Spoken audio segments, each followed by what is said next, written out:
Open Topics with Don Armando.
Welcome to Open Topics with Don Armando, the Martial Arts Edition.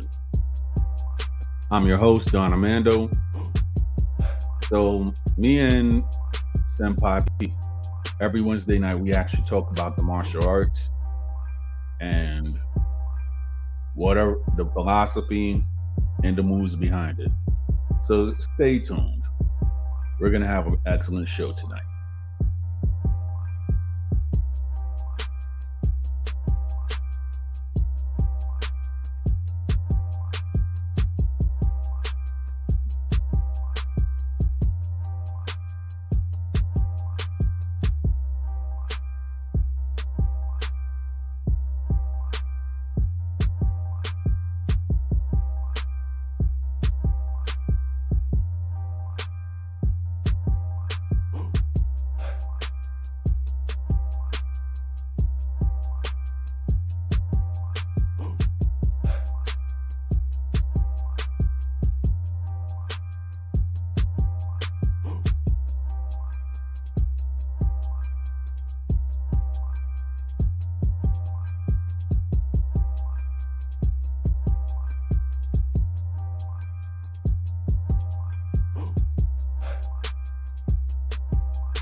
Good evening, bro. Good evening, brother. Blessings. Us. Us. How's everything doing? Um, I'm hanging in there, bro. New developments with work and whatnot. You know, started working for a new company. Like I said, Right. they do carnivals as well. All But right. the guy, he's not up to par with the safety regulations. And Yeah, my whole, my I remember you telling me that. yeah, bro, my whole persona of who I am at work revolves around safety. I'm a safety chaplain. Like, my job Yeah. is to ensure that the kids are enjoying the rides, that they're safe, they're following protocol, the attendants are following protocol, and that the kids have all necessities met as far as their safety.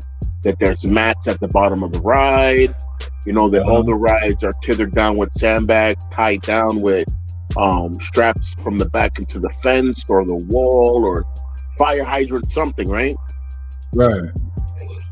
And this guy, I've told him 3 times already, you need to worry more about the safety of your rides, because if your rides become a liability during a show or event, what's going to happen is you're going to end up getting lawsuits that you're not going to be able to pay.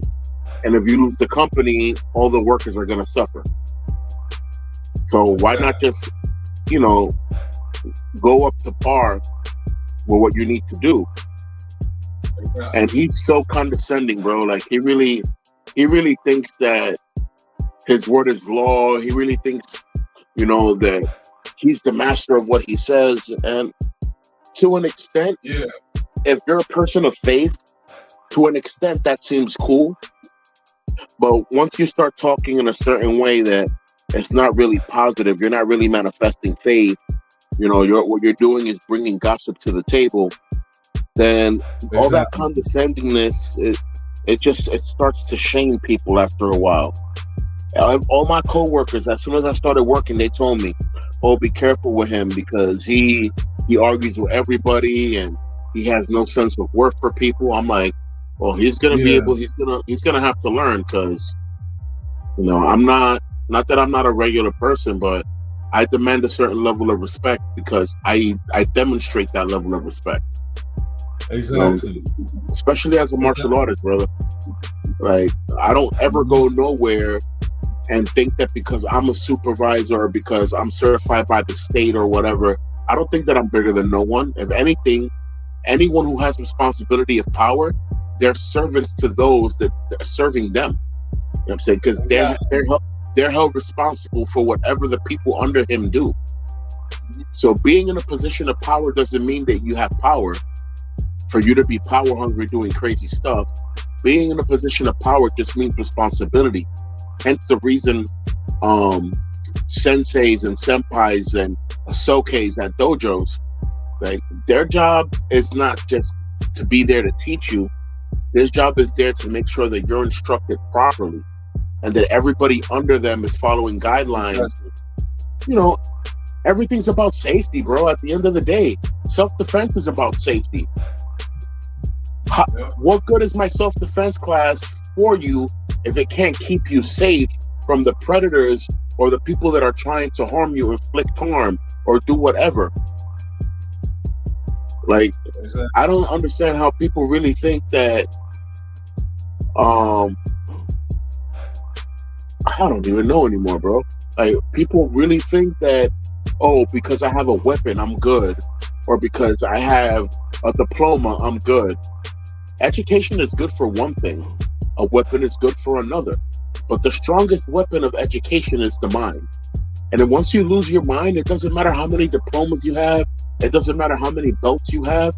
Once you lose your mind, you lose everything. So always discipline first. Because at the end of the day, your morals of how you guide yourself in life will take you far. It's not just a certain skill or an aspect. Yep. But anywho, I want to take this opportunity to thank God for letting me be here once again, and I want to thank, the listeners, the followers, the commentators, the people that share the program, those that talk about this program after it airs off, those that talk about it a week later. I want to bless everyone and everyone, and let's keep pushing forward. Remember, times are hard, but no matter how big your problem is, God is bigger than that problem. Amen. Yeah. So I'm like, so as a Marine veteran and everything, how did you used to celebrate July 4th while you was on assignment? Well, that's the thing. An on assignment soldier and a soldier that's not on assignment are two different things. For the simple fact that when you're running a mission, when you're running an operation, you don't have time to think about holidays. That hesitation that you're taking to think about a holiday could easily get you off and unalived on a battlefield. Right. So we don't think about holidays when we're on assignment. Now, when we're off, and we're out of base. We're walking amongst the people. We're going to a club or a bar, or some of us go to church. It's a different ballgame. We're amongst the people, so we celebrate like how the people would celebrate. But in all honest reality, bro, I don't know how. I mean, a few Marines, but for those that don't know Marines, we're not really holiday prone. We're about survival, and we're about protecting this country against all threats, both foreign and domestic. Like, we have this wiring, this program in the back of our mind that we want to make sure that everything's protected, that everyone is safe, and that if we have to go out, we will sacrifice our life to make sure that the civilians are okay. We will do that. And exactly. we will be on top of it. It's not a pretty picture to get a Marine upset, or how these cops be coming out here and slapping the civilians around and throwing civilians on the floor however they feel. Like, I don't like that. Like, they're abusing their power. They're literally civil agents with the right to bear a gun, mistreating the civilians that are paying their salary. Like, how do they think that works? How do they think that they're almighty and fine and dandy with that? Like, I don't see how. Because they know that whenever that they actually face court or whatever, a lot of them don't really get convicted either because of the invisible blue shield, or in other words, you have certain cops, and this is not only pertaining to New York City, but I'm saying like the older cities, which is New York City, Boston, Chicago. I'm talking about those cities that actually have like maybe 5th or 8th generation cops. Right. They think like, okay, if I'm going to be a cop, you're going to be a cop, and even though that certain laws have changed, you have certain people that they think that, okay, I'm going to do it like the old times, how my grandfather did, do the big captain or whatever. And on top of it, it's just certain people who have the mindset. It just bothers me how certain people can think, oh, I'm in law enforcement now, so everybody else is just an animal. I'm gonna treat anyone and everyone like a plague. It's like, okay, like you think that's how God wants you to live your life? I don't think so. Now, what pisses me off with certain people? I know. You have certain people that they actually think that now, since they're Trump supporters or whatsoever, that they could actually weaponize law enforcement on people that don't have the same views as them. That's crazy, man. And And then on top of it, they want to actually talk a big game about how and we're talking about us as Dominicans, how they're actually representing Dominicans and everything like that. But then when it's like somebody that doesn't align with their views or anything like that, they're no worse than a person that betrays the Dominican interests. So all they do is they have outsiders outside our culture, and they send people to get doxxed and all this jazz or whatsoever, just because they do something that do not approve of. Meanwhile, and you and I know, but I'm saying you more or less, since you are a warrior. If it came down to it, to these guys who actually preach that they are all Dominicans and everything like that, if it was to go down to the battlefield, I bet you none of these guys will ever get in the fight.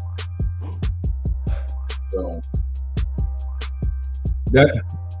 that's to me like the bottom line. You can go on and say everything on the internet, but when it comes down to it, are you going to go on and pick up your arms and fight, or are you going to go on the sidelines and then try to go and have people who are under you to fight and then betray them afterwards? That's the big question. I don't know if you recall some 7 years ago. It was definitely before COVID. Some 7 years ago, the cops were, I guess, pushing people and knocking people around downtown. Yes. And this one Marine that's like 6'4" jumped out of nowhere and he said, "That's how you treat civilians?" Like, he was going off on them. The only reason they didn't do nothing to him, let me put this on clear, because some people don't know. Cops in New York City, there are a lot of Marines on the force, but that doesn't necessarily mean that they like Marines. They don't like us. Why? Because not only are we the real deal, but their dreams of shooting their gun, they know that in the city it's against practice to actually shoot that gun. And if they do, there needs to be a real big situation going on, because internal affairs is quick to dump an officer for shooting their gun. Right? But cops will still abuse the fact that they're 20 deep and they'll try to out wrestle us. And while we're wrestling, they're writing everything down. Oh, you were wrestling with us, so automatically that means you were resisting arrest, and they'll start saying all types of crazy stuff. Right. This one brother confronted almost 40 cops, and the only reason they didn't touch him is because that Marine was a journalist for the Marine Corps. And he had his press license for the Marine Corps. It said Marine Corps journalist. Exactly. If they would have touched him for anything, they would have all got fired. They would have all got canned. Yeah. I mean, I don't know if you recall a case a year back. There was some cops that they got off, and the reason, and they went up and they got off, and the guy was a veteran, or I guess he was still in the force or whatever. I don't know what branch of the military he was in, but they went up and they unalived this person, and then they was like, okay, this guy was resisting arrest and everything like that, but they went up and they unalived this gentleman. So it's like to the point that I'm like, hold up, these guys are not even actually having respect for the men that actually lay down their lives and serve this country.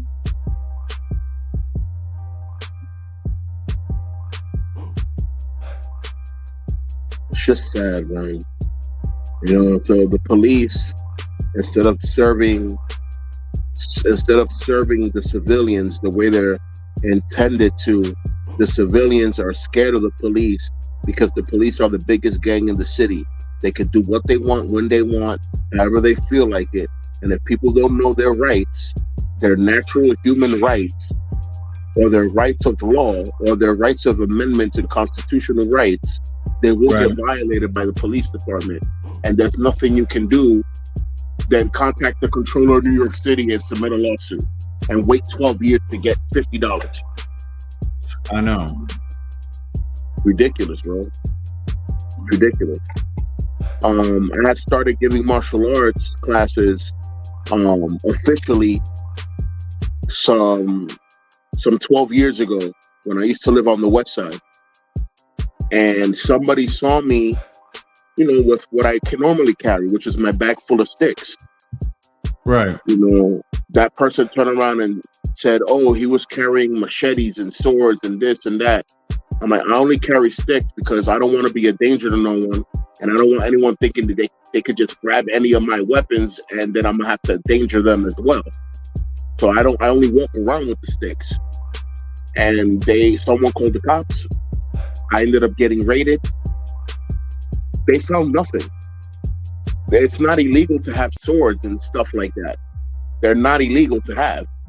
So it's crazy.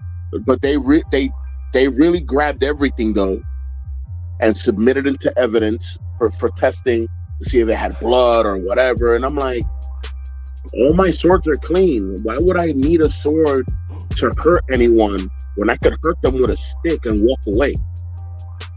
Right. Honestly. Certain people don't have sense. Yoke someone into submission and leave them there and just keep going. Well, what happened? Well, what happened was this person pulled out a weapon on me and I put them in the $1 million dream and that's it. It is what it is. $1 million dream. I like that. You don't remember the Ted DiBiase from wrestling? The $1 million dream was a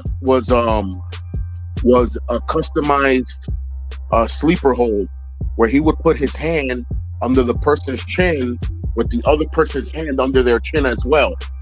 There'd be double the choke resistance, and then he'd crank his arm back. Forget about it. Devastating. Oh yeah. Devastating. The $1 million dream. And all you have to do is hold it for 10 seconds. No more than that. You hold it for 15 or 20 seconds, you could easily go to jail for killing someone. The person will die. If you only hold it for 10 seconds. Doesn't matter how strong they are. They're going to get feeble and they're going to fall. Just hold it for 10 seconds and let it loose. That person's not going to want to fight with you anyway. They have to catch their breath. Yep.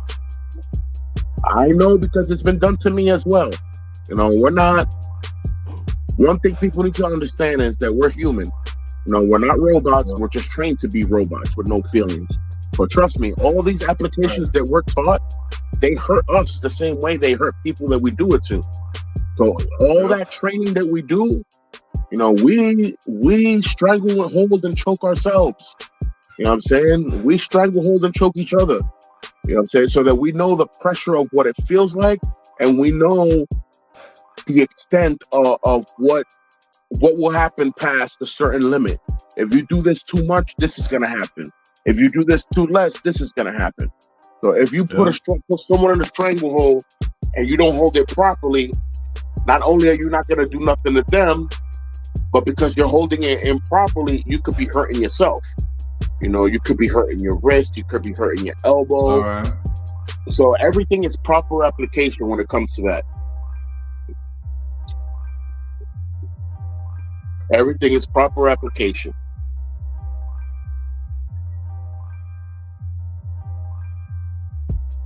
Yep.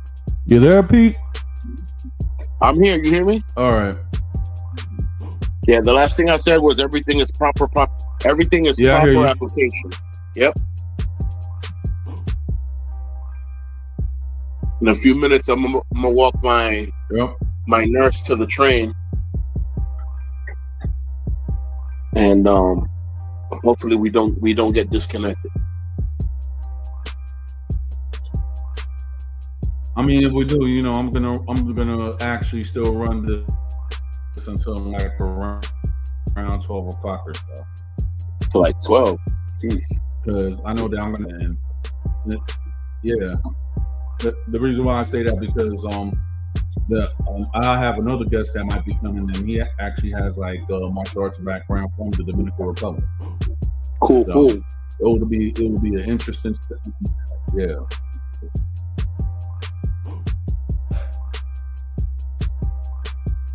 Cool, cool. That'd be nice. All right. So if I disconnect and the person pulls through, message me so that I could pull up faster. Got you. Yeah, because I know that as soon as I get out the door and I disconnect from the Wi-Fi, it's gonna be different because I have to take the elevator down and all that good stuff. Yeah. Yeah, yeah. So what's up with you, brother? What's been new in the past week? I've been not much. It's just that typical hate on the job. You have certain people who are just monkeys, or another person that don't like me. So therefore, they want to actually find ways to try to stifle me or do certain things. And it's to the point that I'm like, okay, how childish can you be? So I just roll with the punches and just do my job and go home. I hear you. You have certain people that, I don't know, within a work culture or anything like that, they want you to think that, okay, we're the in crowd and everything like that. And no offense to anybody that lived their life, whatever it is, but if it's like certain things that does not vibe with me or anything like that, why should I hang with you outside the job? You get what I'm trying to say? I mean, it's easy. It's easy to say like, okay, a person could try to portray that they're all cool and everything like that, right? You want to act like that they're all knowing and all this stuff. That they have charisma or whatever. When the fact is, when they have charisma or anything like that, you hear something which is opposite, that they actually lack charisma. And let's be honest, and we're just talking about stuff as being a man. If you're like in your 40s, right? And you still brag about how much women you have. And he's like, yeah, I went up and I maxed to this chick and everything like that. I'll be getting all the chicks. Okay. Number one, everybody actually thought that this person was getting the was anything. Until I actually ran into a little secret. That the secret is that person really is a sucker. So with that said, is that he was bragging that, oh, I try to get with this chick and stuff. Listen to the key word. He went up and paid the female. That's wild. I'm trying to wrap my head around that, and I don't seem to find head or feet to that. Exactly. So, as you know, you and I, we have similar backgrounds on being raised. And I'm sure, as my mother told me, and as your mother told you, we never paid for one. So, I know that for a fact. And me personally, I actually got into a situation when I actually first started my job, just because I refused a woman's advances, not once, but 2 times. So when I was refusing this woman's advances, a guy who I would actually call a simp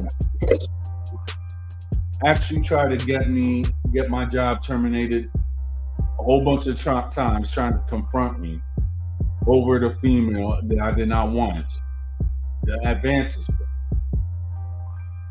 With that said, we actually got into a lot of verbal altercations in my job, and subsequently, he actually got fired when he actually got into too many verbal altercations in one day over the same premise, over a female that is known to try to have men pay for her services. So I'm not down with that. So it's just certain people that have tomfoolery within the work culture that should not be in the work culture. That's how it is. That person attacked you during work? Try to curse me out, but I held my own. Meaning that, you come with the confrontation, you're saying you want to go around and make a big scream saying that you want to fight me or whatever. I get angry, and we have a verbal altercation. The fact is that within that verbal altercation made him feel so small of a man that people had to actually try to separate us before we actually came to blows.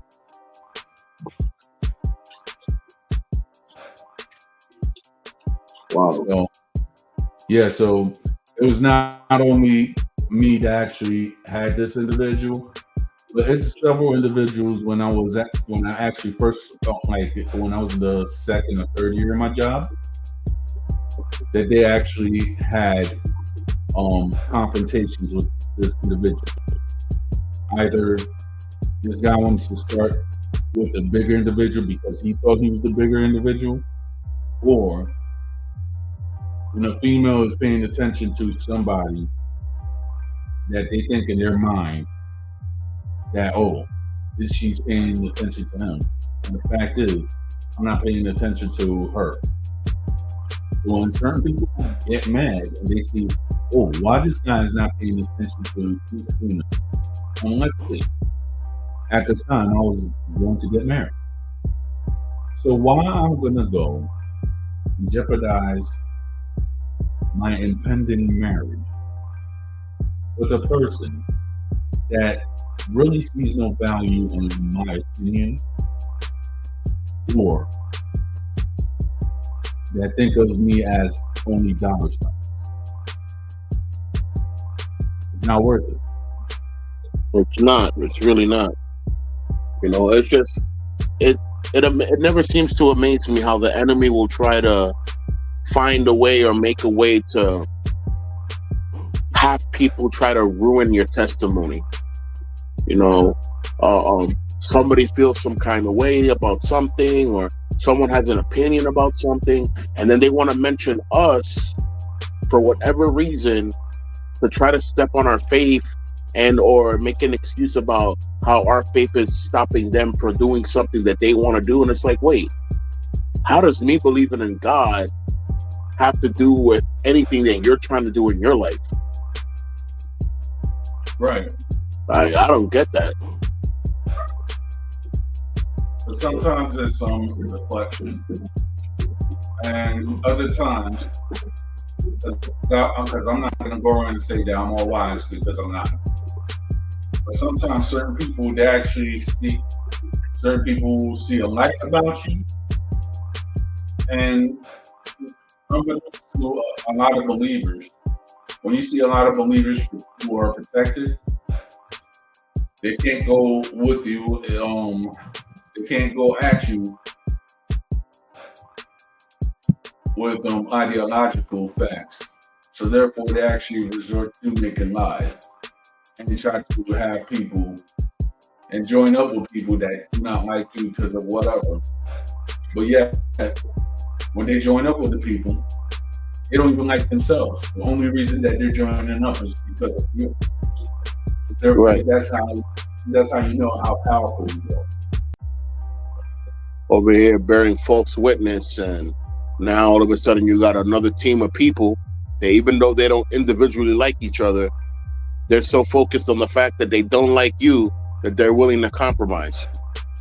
Mm, That's exactly. wild. That That's sounds like wild. that sounds like a lot of my haters that trying to tell me that they're gonna go take my Dominican card and all this stuff. Okay, well, guess what? 9 times out of 10, I'm saying my truth, and if my truth bothers you, maybe you should go around and do some investigation. I mean, after all, they could do the worst, but yet they want to act like they're the full authority and they speak for all Dominicans. In actuality, when you actually say that, you really don't. And then they actually have pages on Twitter that calls themselves, yeah, we're Bendy 3 out of 100, and all this. It's actually funny, to tell you the truth.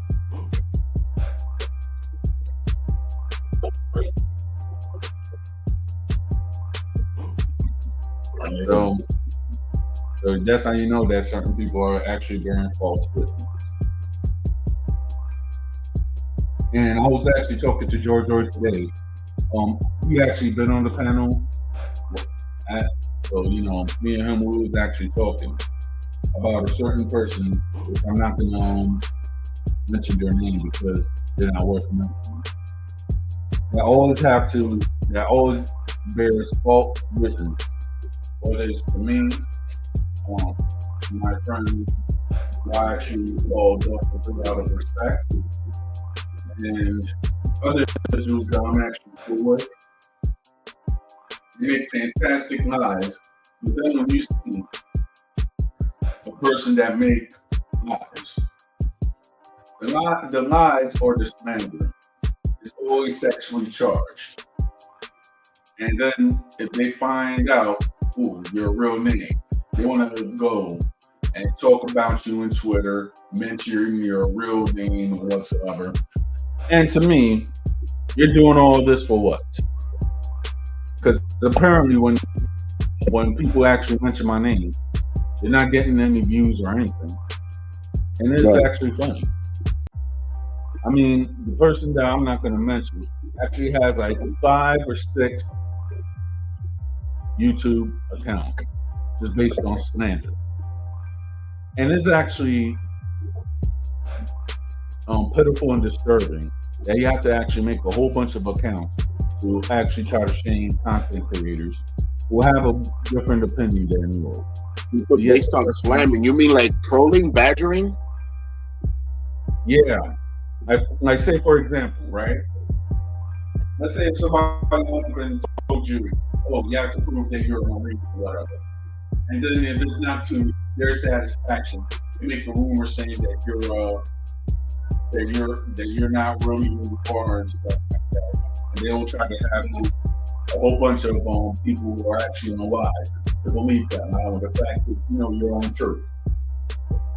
So, like I need since I've been like a content creator for at least 2 going on 3 years, I've been going through that. But I'm still popping. So. That's right.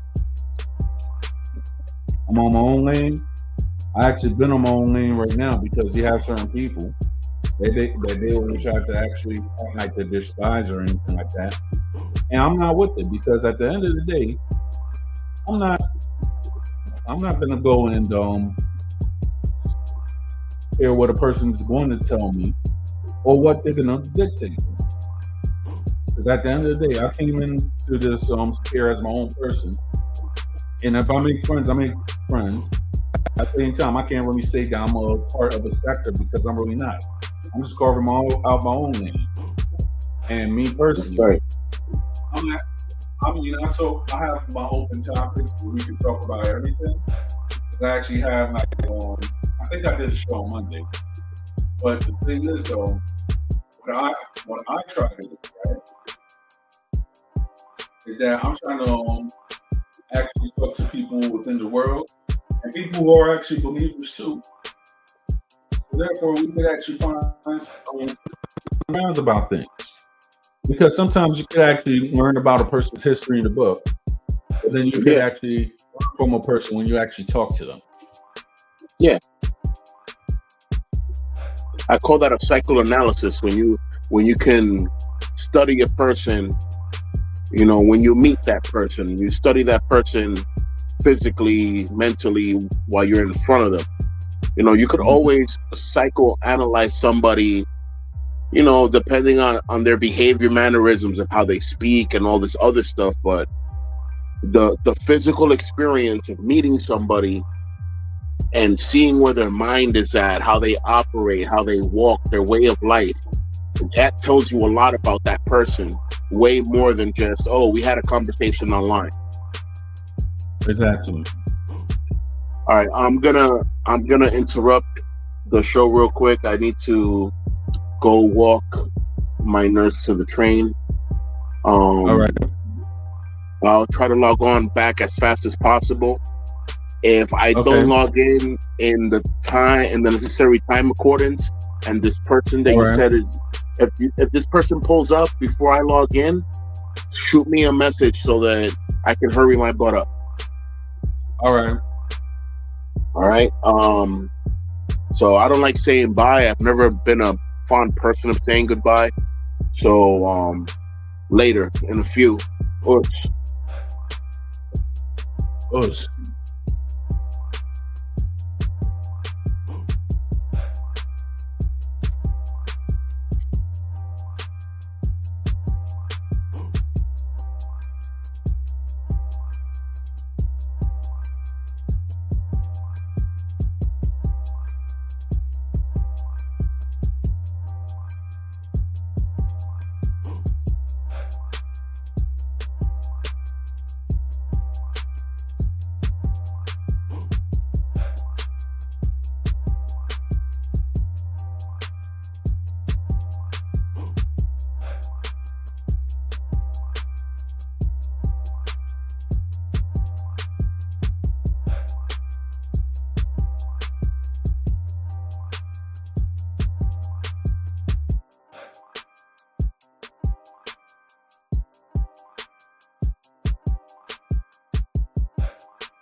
All right, so I'm back.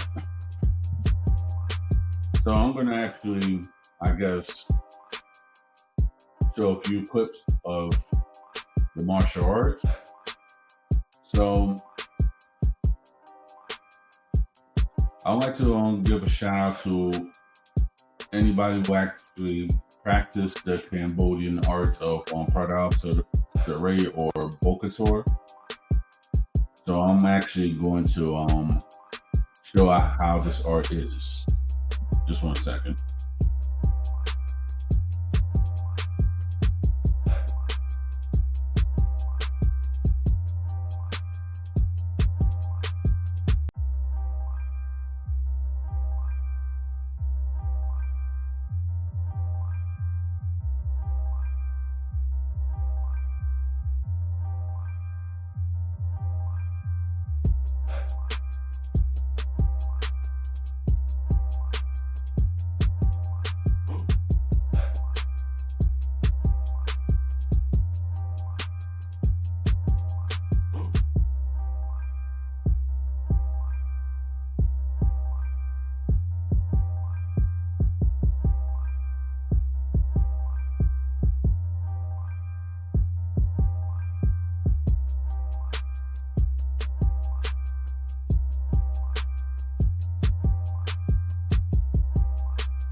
Yeah, fair use, fair use, fair use.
Fair use, fair use, fair use.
Well, that's for my listeners in Cambodia.